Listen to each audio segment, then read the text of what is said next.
Jenny आणि जादुई तारा मासा ही अनेक रहस्यांनी भरलेल्या मजेशीर कादंबरीला वाचावयास मी सुरुवात केलेली आहे. लेखक आहे डॉक्टर प्रतीक्षा प्रशांत पवार. यापूर्वीच्या व्हिडिओत मी तिचे सुरुवातीचे काही पेजेस वाचलेले आहे. ह्या व्हिडिओत त्याच्या पुढील भाग वाचण्यास मी सुरुवात करत आहे. चला तर मग सुरुवात करूया जेनीच्या अनेक रहस्यांनी भरलेल्या सफरीला. जेनी आणि जादुई तारा मासा भाग 8. हॅमी, जसू, स्टीव्हन्सन, ॲडविननेही ती चर्चा ऐकली. तसं ॲडविनची तर भीतीने दातखिळीच बसली. स्टीव्हन्सन मनातच विचार करू लागला, आश्रमात गच्चीवर येणाऱ्या आवाजाचं रहस्य तर समजलं, आता गावातलं रहस्य काय आहे ते सर्वांसमोर आणावंच लागेल. तसं तो सर्वांसमोर अचानक बोलला, असं वाईट शक्ती, आत्मे वगैरे काही नसतात. मला सत्य काय ते शोधलंच पाहिजे. तसं हॅमी त्याच्याकडे बघत दटावणीच्या स्वरात म्हणाला, हे बघ स्टीव्हन्सन, हे आपलं काम नाही. वेळ आली तर मास्टर लिओ मार्कर काय ते बघतील. हो स्टीव, नसत्या भानगडीत पडू नको. काही भयानक घडलं म्हणजे मास्टर लिओ मार्कर काय ते बघतील. जसूने हॅमीच्या म्हणण्याचं समर्थन केलं. पण मास्टर लिओ मार्कर आहेत तरी कुठे? सध्या त्यांचं आश्रमात फारसं लक्ष नसतं, ॲडविन बोलला. अरे, त्यांना या आश्रमाची, एवढ्या मोठ्या आश्रमाची जबाबदारी आहे. त्याच्याच एखाद्या कामात गुंतले असतील. वेळ भेटल्यावर बघतील काय करायचं ते, जसूने ॲडविनच्या म्हणण्यावर उत्तर दिलं. असं नुसतं हुंकार देत स्टीव्हन्सन काहीही बोलला नाही. पण नेहमीप्रमाणे ह्या वेळीही त्याने मनाशीच ठरवलं की ह्या गोष्टीमागे खरं काय ते आपण शोधूच. तसं त्या दिवशी दुपारनंतर कुठलाच वर्ग नव्हता. स्टीव्हन्सनला तेच पाहिजे होतं. त्याला तर संधी चालून आली होती. तो कोणालाही न सांगता गुपचूप त्या गावाकडे सत्य जाणण्यासाठी निघाला. आश्रमाच्या कामाव्यतिरिक्त आश्रमाच्या बाहेर संमतीशिवाय जाण्याची परवानगी विद्यार्थ्यांना नव्हती. पण स्टीव्हन्सनला जणू नियम तोडण्याची सवयच होती, किंवा तो त्याचा स्वभावच होता बहुधा. तो गावात पोहोचताच त्याने सर्वत्र निरीक्षण करायला सुरुवात केली. तो बारकाईने सर्वत्र निरीक्षण करू लागला. पण त्याला सर्वत्र नेहमी म्हणजे तो पूर्वीही आश्रमाच्या कामासाठी गावात येत तेव्हा जसं सर्व सामान्य होतं तसंच आजही वाटलं. त्याला वेगळं असं काही जाणवलंच नाही. मग तो गावाला लागून असलेल्या जंगलाकडे आला. त्याने आता जंगलाचं निरीक्षण करायला सुरुवात केली. तो जंगलातील कणाकणाचं निरीक्षण करत होता. तसा तो सावधही होता. पण जंगलही त्याला नेहमीप्रमाणे सामान्यच वाटलं. मनाशीच त्याने काहीतरी विचार केला व तो आश्रमाकडे परत फिरला. तो आश्रमात येताच हॅमी, जसू, ॲडविन त्याच्याकडे धावतच आले. हॅमी रागातच त्याला बोलला, कुठे होतास स्टीव तू? आम्ही किती चिंतेत होतो. असं कोणालाही न सांगता कुठे गेला होतास तू? ॲडविनने चिंता व्यक्त करतच त्याला विचारलं. बरं झालं ही बाब कोणाच्या लक्षात आली नाहीतर जसू पण काळजीच्या स्वरात बोलली. पण मास्टर लिओ मार्करच्याही कसं लक्षात आलं नाही? सहसा त्यांच्या आश्रमातील अत्यंत छोट्या छोट्या गोष्टींकडे लक्ष असतं, ॲडविन बोलला. कदाचित ते कुठल्या दुसऱ्या कामात व्यस्त आहेत सध्या, जसूने ॲडविनच्या म्हणण्यावर उत्तर दिलं. तेवढ्यात आश्रमाची देखभाल करणाऱ्या मिस क्लारा तिथे आल्या. त्यांना स्टीव्हन्सन दुपारपासून आश्रमात नाही हे समजलं होतं. त्यांचं हॅमी, जसू, स्टीव्हन्सन व ॲडविनसोबत एक वेगळंच नातं तयार झालं होतं. तसं त्या चारींच्या जवळ येत म्हणाल्या, हो, मीही बघते आहे. गेल्या काही दिवसापासून मास्टर मार्कर कुठल्या तरी कामात व्यस्त आहे. त्यांचं आश्रमाकडे पाहिजे तसं लक्ष नाही. तुम्ही आहात ना मिस क्लारा, म्हणून मास्टर निश्चिंत आहेत आश्रमाबद्दल. स्टीव्हन्सन हसतच त्यांच्या गळ्यात हात टाकून बोलला. विषय बदलू नको स्टीव. नसत्या उद्योगात का भाग घेतो आहेस? तुला काही झालं असतं म्हणजे? मास्टरला वेळ मिळाल्यावर आपण ह्या विषयावर बोलू त्यांच्याशी, हॅमी रागात पण चिंता असलेल्या स्वरात म्हणाला. बरोबर आहे स्टीव. गावात अशा घटना घडत असताना तुझं असं गावात एकट्याने जाणं ठीक नाही, मिस्टर क्लारा अत्यंत प्रेमळ व काळजीच्या स्वरात स्टीव्हन्सनला म्हणाल्या. तेवढ्यात प्रार्थना हॉलच्या बाहेरच्या मोठ्या घंटेत 7चे टोल दिले जाऊ लागले. तसं मिस क्लारा सर्वांकडे बघत म्हणाली, चला आता संध्याकाळच्या प्रार्थनेची वेळ झाली. तसं सर्वजण प्रार्थना हॉलकडे जाऊ लागले. पण स्टीव्हन्सनच्या डोक्यातून तो विचार काही केला जात नव्हता. प्रार्थना संपली तसं स्टीव्हन्सन, एडविन, जसू, हॅमी बाहेरच्या वरांड्यात चालत होते. गावातील व्यक्तींच्या गायब होण्यामागे कदाचित जंगली श्वापद तर नसतील, हॅमीने शक्यता वर्तवली. नाही, जर जंगली श्वापद हे काम करत असतं तर कुठे ना कुठे जंगली प्राण्यांच्या पायांचे ठसे, गायब झालेल्या व्यक्तींचे कपडे व प्राण्याने खाल्ल्यानंतर हाडंही दिसली असती. पण मला तसं काहीही त्या गावात किंवा गावाजवळच्या जंगलात आढळलं नाही. तसं एडविन घाबरतच म्हणाला, मग निश्चितच तिथे भूत वगैरे असणार. तू जरा शांत राहा एडविन. जसू व हॅमी दोघेही एकाच वेळी एडविनला बोलले व हॅमीने आपला मोर्चा स्टीव्हन्सनकडे वळवत म्हटलं, म्हणजे तू त्या जंगलात एकटाच गेला होता तर आज दुपारी? तुला वेळ लागला आहे का? स्टीव, तुला काही झालं असतं म्हणजे आणि मास्टर लिओ मार्करला ही गोष्ट जर कळली तर ते तुला सरळ घरीच पाठवतील. हे बघ स्टीव, प्रत्येक गोष्टीच्या मुळाशी जाऊन त्याचा शोध घेण्याचा तुझ्या ह्या स्वभावामुळे तू एक दिवस अडचणीत येशील. तुला कळत कसं नाही स्टीव? जसू स्टीव्हन्सनला बोलली. तू आता काही करणार नाही आहेस. आपण मास्टर लिओ मार्करच्या कानी घालू ही गोष्ट.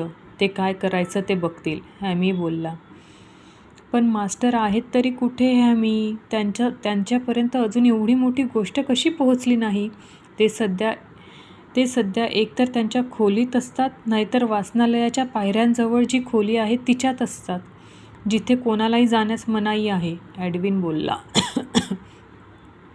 स्टीव्हन्सनलाही माहीत होतं की मास्टर सध्या कुठल्या तरी कामात व्यस्त आहे. त्यांची जर वाट बघत बसलं तर अजून कित्येक निष्पाप लोक त्या घटनेचा शिकार होतील. म्हणून स्टीव्हन्सननेच ठरवलं होतं की मास्टरची वाट न बघता त्या गोष्टीचा छडा लवकरात लवकर लावायलाच हवा. पण त्याला माहीत होतं की हॅमी आणि जसूला सांगून काहीही फायदा नव्हता. उलट त्यांनी स्टीव्हन्सनलाही तसं करू दिलं नसतं. ते दोघंही शिस्तीच्या बाबतीत, नियम पाळण्याच्या बाबतीत खूप कडक होते. मग स्टीव्हन्सनने एडविनची मदत घ्यायची ठरवलं. एडविन घाबरट असला तरी एक सच्चा प्रामाणिक मित्र होता. मैत्रीचा अर्थ त्याला माहीत होता, पण त्याच्या घाबरट स्वभावामुळे त्याला खूप मनवावं लागणार होतं. ते एवढं कठीणही नव्हतं हे स्टीव्हन्सनला माहीत होतं. शेवटी एडविन भीत का असेना, पण स्टीव्हन्सन सोबत जायला तयार झाला. रात्री आश्रमाचं मुख्य प्रवेशद्वार बंद असायचं. आश्रमाच्या एका बाजूला एक उंच मजबूत झाड होतं. त्या उंच झाडाच्या मजबूत एका फांदीला, जी स्टीव व एडविनचं वजन पेलू शकेल अशा एका फांदीला स्टीव्हन्सनने एक मजबूत दोर बांधून ठेवला होता व तो दोर झाडावरच लपवून ठेवला होता. स्टीव्हन्सन व एडविन दोघांनीही झाडावर चढता येत होतं. स्टीव्हन्सनने एडविनला सांगितलं की आपण आज रात्री सर्व झोपले की कोणालाही न कळता बाहेर पडायचं. तसं स्टीव्हन्सन रात्री सर्व झोपी जाण्याची वाट बघत होता. हळूहळू वेळ जात होती. रात्र वाढत होती. एक एक करून आश्रमातील सर्व खोलींचे दिवे मालवले गेले. तसं थंडीमुळे सर्व लवकरच बिछान्यात जात. स्टीव्हन्सनने खात्री करून घेतली की सर्व झोपले आहेत. मग तो हळूच त्याच्या खोलीच्या बाहेर पडला. तो आता एडविनच्या खोलीजवळ आला. एडविनने स्टीव्हन्सनसाठी खोलीचा दरवाजा आतून बंद केला नव्हता. तसं स्टीव्हन्सन दरवाजा उघडून आत आला तर एडविन बहुधा स्टीव्हन्सनचीच वाट बघत झोपी गेला होता. स्टीव्हन्सनने एडविनला हलवून उठवलं. तसा एडविन दचकून जागा झाला आणि स्टीव्हन्सनकडे बघून बोलला, अच्छा तू आहे स्टीव, म्हणत परत झोपी गेला. तसं स्टीव्हन्सनने त्याला हलवत जागं केलं, पण एडविनने डोळे उघडलेच नाही. तो थोडा जागा होत परत झोपी गेला. तसं स्टीव्हन्सनने इकडे तिकडे पाहिलं तर खोलीतील टेबलावर त्याला पाण्याचा जग दिसला. त्याने जाऊन तो जग आणला. हातावर पाणी घेत त्याने ॲडविनच्या चेहऱ्यावर पाणी शिंपडले. तसा ॲडविन खळवळून जागा झाला व चिडूनच स्टीव्हन्सनला म्हणाला, "काय करतोय स्टीव्ह तू? मला दुसरा पर्याय नव्हता." असं म्हणत स्टीव्हन्सन ॲडविनला जवळ हाताने ओढतच बिछाण्यावरून उठवत रूमच्या बाहेर घेऊन आला. ॲडविन इच्छा नसताना डोळे चोळत व आळस देतच स्टीव्हच्या मागून चालू लागला. ते आता त्या दोर बांधलेल्या झाडाजवळ आले. स्टीव्ह झाडावर चढू लागला व ॲडविनला काही कळण्याच्या आत तो झाडावर चढूनही गेला. ॲडविनलाही त्याने झाडावर चढण्यास सांगितले. ते दोघंही झाडावर चढल्यानंतर स्टीव्हन्सनने तो दोर कुंपणाच्या भिंतीच्या बाहेरच्या बाजूस सोडला व झाडावरून भिंतीवर जात दोराच्या सहाय्याने तो बाहेरील बाजूस खाली उतरू लागला. ॲडविननेही तसंच केलं. आता दोघंही आश्रमाच्या बाहेर आले होते. अंधार असल्यामुळे काही दिसत नव्हतं. ते दोर तसाच ठेवून गावाकडील रस्त्यावर चालू लागले. बरीच रात्र झाली होती. जवळजवळ सर्वच घरांचे दिवे मालवले गेले होते. त्यामुळे अंधारात अजूनच भर पडत होती. पण त्या अंधारात एक गोष्ट चांगली होती. ती म्हणजे आकाशातलं चांदणं. आकाशात तारे चमकत होते. रातकिड्यांचा आवाज येत होता. एवढी सर्वत्र शांतता होती. मधूनच कुत्र्यांचं भुंकणं ऐकू येई. अर्धचंद्र आकाशात दिमाखात उभा होता. स्टीव्हन्सनच्या हातात टॉर्च होती. तिच्या साहाय्याने ते दोघं पुढे जात होते. स्टीव्हन्सन आजूबाजूलाही टॉर्चचा प्रकाश टाकत सर्वत्र निरीक्षण करत होता. ॲडविन भीतच पुढे जात होता. त्याने स्टीव्हन्सनचा हात धरून ठेवला होता. आता त्यांनी गाव मागे टाकलं व ते जंगलाच्या रस्त्यावर लागले. जंगलात शांतता व अंधार दोघेही अधिकच जाणवू लागलं. तसा ॲडविन अधिकच घाबरला.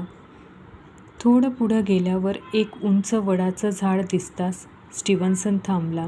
स्टीव्हन्सनला अचानक थांबलेलं बघून ॲडविनने घाबरून विचारलं, काय झालं स्टीव्ह? तू असा अचानक का थांबलास? तसं ॲडविनकडे बघत स्टीव्हन्सन बोलला, "चल ॲडविन, चढ भराभर ह्या झाडावर." "झाडावर? पण का?" ॲडविनने आश्चर्याने स्टीव्हन्सनला विचारलं. "अरे, झाडावर बसून आपण खाली सर्वत्र निरीक्षण व लक्ष ठेवू शकतो आणि मुख्य म्हणजे तिथे आपल्याला काही धोका नाही." स्टीव्हन्सनने ॲडविनला सांगितलं. हवेत बराच गारवा होता. ॲडविन व स्टीव्हन्सन आता झाडावर चढून एका मजबूत फांदीवर बसले. मधूनच त्या भयानक शांततेला चिरून एखादं जंगली श्वापदाचं ओरडणं ऐकू येई. तसा ॲडविन अधिकच घाबरे. मध्येच हवा आली की पानांचा सळसळ आवाज होई. कुठेतरी 2-3 वटवाघळू उडताना दिसे. मधूनच खाली सळसळ करत साप एका झाडीतून दुसऱ्या झाडीत जाताना दिसे. तसं ॲडविनने झाडाच्या फांदीला घट्ट पकडत डोळे गच्च मिटून ठेवले होते. स्टीव्हन्सन मात्र सावधतेने सर्वीकडे काही वेगळी हालचाल जाणवते का ते बघण्यात व्यस्त होता. त्याला तिथून गावही दिसत होते. आता बराच वेळ गेला, पण अजूनही काही विशेष असं स्टीव्हन्सनच्या नजरेत पडलं नव्हतं. इतक्यात ॲडविनने खूप वेळानंतर गच्च मिटून ठेवलेले डोळे उघडले तर त्याच्या समोरच्या फांदीवर एक घुबड असं बसलं होतं जसं ते त्याच्याकडे डोळे वटारून बघत आहे. ते बघून ॲडविन घाबरून जोराने ओरडला. त्याचं ओरडणं ऐकून स्टीव्हही घाबरला व घाबरून त्याच्या झाडावरून तोल जाणार तसं ॲडविनने त्याला पकडलं. स्टीव्हन्सन ॲडविनला ओरडून म्हणाला, "काय झालं ॲडविन? इतका ओरडलाच कशाला?" स्टीव्ह, ते बघ ना, ते घुबड कसं बघतंय आपल्याकडे डोळे वटारून." ॲडविन घाबरतच बोलला. तसं स्टीव्हन्सनने लांब श्वास सोडत मान हलवत ॲडविनला रागाने म्हटलं, "ते फक्त एक घुबड आहे ॲडविन, आणि तसंही घुबडाला जास्त दिसत नाही." तसं ॲडविन केविलवाण्या आवाजात म्हणाला, "स्टीव्ह, चल ना, आपण परत जाऊ आश्रमात. इकडे भूत वगैरे असलं तर." स्टीव्हन्सन आता चांगलाच रागवला व बोलला, "ॲडविन, तू आता शांत बस आणि मला माझं काम करू दे." असं म्हणून स्टीव्हन्सन गावाचं निरीक्षण करू लागला. आता बराच वेळ गेला होता, पण काही फायदा झाला नाही. स्टीव्हन्सनला वेगळं असं काहीही दिसलं नाही, पण स्टीव्हन्सनला अचानक कसला तरी आवाज ऐकू आला. त्याने त्या आवाजाकडे पाहिलं तर त्याला दिसलं की एडविन फांदीला टेकून छान झोपी गेला होता व तो विचित्र आवाज त्याच्या घोरण्याचा होता. स्टीव्हन्सन गालातल्या गालात हसला व मान हलवतच स्वतःशी पुटपुटला, किती विचित्र घोरतो हा, आणि बरं झालं झोपला ते, नाहीतर स्वतःसोबत दुसऱ्यांनाही घाबरवतो. तसंच स्टीव्हन्सन काही वेगळ्या हालचाली दिसतात का याचं सर्वत्र निरीक्षण करू लागला. सेकंदामागून सेकंद, मिनिटामागून मिनिटं, तासामागून तास गेले. आता तर पहाट व्हायलाच आली होती. स्टीव्हन्सनचेही डोळे लागायला लागले होते. त्यालाही मधूनच झोपेची झाप येई आणि पहाट होण्याच्या आत आश्रमात जायला हवं होतं. परत जाण्यासाठी म्हणून स्टीव्हन्सनने एडविनला उठवलं. स्टीव्हन्सनचा उठवण्यासाठी एडविनला हात लागताच एडविन दचकून उठला व जोराने किंचाळला, आलं आलं स्टीव, कुणीतरी आलं. तसा स्टीव्हन्सनने कपाळाला हात मारला व एडविनला शांत करत म्हटलं, एडविन मी आहे स्टीव्हन्सन. तसा स्टीव्हन्सनच आपल्याला उठवत आहे याची खात्री झाल्यावर एडविन शांत झाला आणि आश्चर्य झाल्यासारखं इकडे तिकडे बघू लागला व जोराने बोलला, अरे बापरे स्टीव, पहाट व्हायला आली आहे आणि अजूनही आपण इथेच. जर कोणाला थोडंही समजलं की आपण रात्रभर आश्रमात नाही आहोत तर तसं काही होणार नाही एडविन, आपण सगळे जागे होण्याच्या आत पटकन आश्रमात पोचू. स्टीव्हन्सनने त्याला धीर देत म्हटलं. दोघं पटकन झाडाखाली उतरले व आश्रमाकडे धावू लागले. आता ते आश्रमाजवळ आले. अजूनही आश्रमाचं मुख्य प्रवेशद्वार बंद होतं. ते मगाशीच भिंतीशी लटकवलेल्या दोराजवळ आले. स्टीव्हन्सन पटकन दोरीवर चढू लागला. तसं एडविनने त्याचा पाय पकडला व भीतच बोलला, पहिले मला चढू दे स्टीव, मी असा इथे एकटा उभा राहू नाही शकत. फट्टू कुठला. स्टीव्हन्सन दोर सोडत पुटपुटला. मग पहिले एडविन व नंतर स्टीव्हन्सन एक करून दोरावरून कुंपणाच्या भिंतीवर चढले व भिंतीवरून कुंपणाच्या आत असलेल्या झाडावर आले. स्टीव्हन्सनने झाडावरून तो दोर सोडला व दोघंही झाडाच्या मदतीने खाली उतरले. तसे त्यांना प्रार्थना हॉलच्या बाहेरील व्हरांड्यातून पायऱ्या उतरून मिस क्लारा येताना दिसली. ती बहुधा रोजप्रमाणे आश्रमाचं प्रवेशद्वार उघडायलाच जात होती. स्टीव्हन्सनला बहुधा त्याची कल्पना असावी. म्हणून मिस क्लाराला बघता स्टीव्हन्सन एडविनला म्हणाला, एडविन, आपण आपल्या खोलीमध्ये समोरून नको जायला. मग? एडविनने त्याच्याकडे प्रश्नार्थक नजरेने पाहत विचारलं. तसं स्टीव्हन्सन एडविनचा हात पकडत त्याला मागच्या बाजूस घेऊन गेला. तिथे एक शिडी होती. ती तेथे स्टीव्हन्सनने आधीपासून ठेवली असावी. या भागात सहसा कोणीच येत नसे. अरे वा स्टीव, तू ही शिडी इथे कधी ठेवलीस? एडविन बोलला. तसं स्टीव तिकडे लक्ष न देता एडविनला बोलला, एडविन, ही शिडी पहिल्या माळ्यावरच्या वाचनालयाच्या खिडकीपर्यंत जाते आणि ती वाचनालयाची खिडकी नेहमी उघडी असते. हे तो सांगत असताना एडविन त्याच्याकडे असा बघत होता जसं त्याला म्हणायचं होतं, वा रे स्टीव, असा बराच अनुभव दिसतो तुला रात्री अपरात्री आश्रमाबाहेर जाण्याचा. पण स्टीव्हन्सनचं त्याच्याकडे लक्ष नव्हतं, कारण तो आता शिडी चढू लागला होता. पण एडविनने परत स्टीव्हन्सनचा पाय पकडला. तसं स्टीव्हन्सन समजायचं ते समजला व शिडीच्या खाली उतरला. आता एडविन व त्यानंतर स्टीव शिडी चढू लागले व ते खिडकीतून वाचनालयात आले. दोघांनीही जोराने श्वास सोडला. आता वाचनालयातून बाहेर पडताना जर त्यांना कोणी चुकून पाहिलंही असतं तरी त्यांना आम्ही वाचनालयातच अभ्यास करत होतो, तिथेच झोपी गेलो चुकून असं सांगताही आलं असतं. ते आता वाचनालयाच्या बाहेर पडणारच होते की त्यांना कशाचा तरी आवाज ऐकू आला. तसं ते सावध झाले.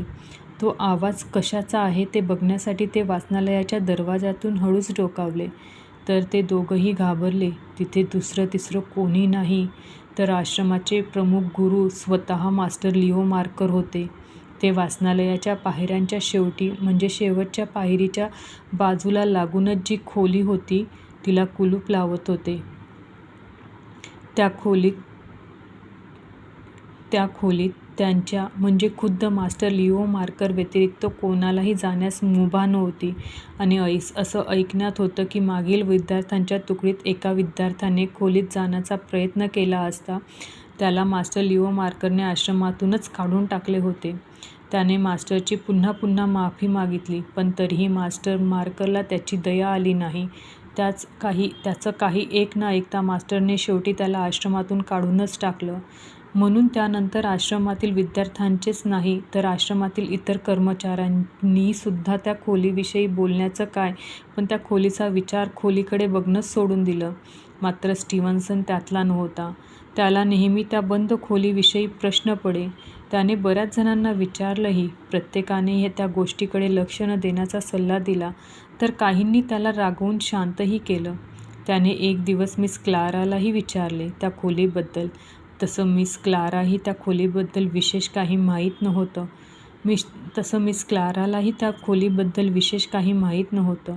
पण ती बोलली की मास्टर मॅक्रोनी आश्रमाचे मुख्य गुरु असतानाच ती खोली नेहमीच उघडी असे. ती खोली तेव्हा आश्रमाचा जास्तीचा सामान ठेवण्यासाठी वापरली जाई. पण मास्टर लिओ मार्कर आश्रमाचे मुख्य गुरु झाल्यापासून ती खोली बंदच राहू लागली होती. तसा मास्टर लिओ मार्करने नियमच तयार केला होता. पण कशासाठी अशी शंकाही कोणी व्यक्त केली नाही. मी एवढं वाचून पुढचं थोडंसं वाचून हा व्हिडिओ इथेच थांबवणार आहे. पण स्टीव्हन्सनला तर असं शांत राहवलं जाणार नव्हतं. आता त्याला व ॲडविनला सुरक्षित कोणालाही न दिसता त्यांच्या खोलीपर्यंत जाणं जास्त महत्त्वाचं होतं. ते मास्टर लिओ मार्कर जाईपर्यंत तिथेच उभे राहिले व मास्टर जाण्याची पूर्ण खात्री झाल्यावरच ते पायऱ्या उतरून खाली आले. तेथे फक्त मिस क्लाराच होत्या आणि त्याही प्रार्थना हॉलच्या सफाईत व्यस्त होत्या. त्यांनी दोघांनी इकडे तिकडे पाहिलं. अजून कोणीही जागं झालं नव्हतं. तसं स्टीव्हन्सन व ॲडविन आपापल्या खोलीकडे धावले. ते खोलीत जाताच बिछान्यात शिरले. बाहेरील प्रचंड गारव्यामुळे त्यांना बिछान्यात उबदार वाटलं. तसं उबदार बिछान्यात ते शिरताच झोपले. मी हा व्हिडिओ इथपर्यंत वाचून थांबवत आहे. पुढे काय झालं, काय रहस्य होतं त्या गावात ते जाणून घ्यायचं असेल तर माझा पुढचा व्हिडिओ नक्की बघा आणि हे चॅनलही सबस्क्राईब करा, म्हणजे तुम्हाला पुढचे व्हिडिओ समजतील.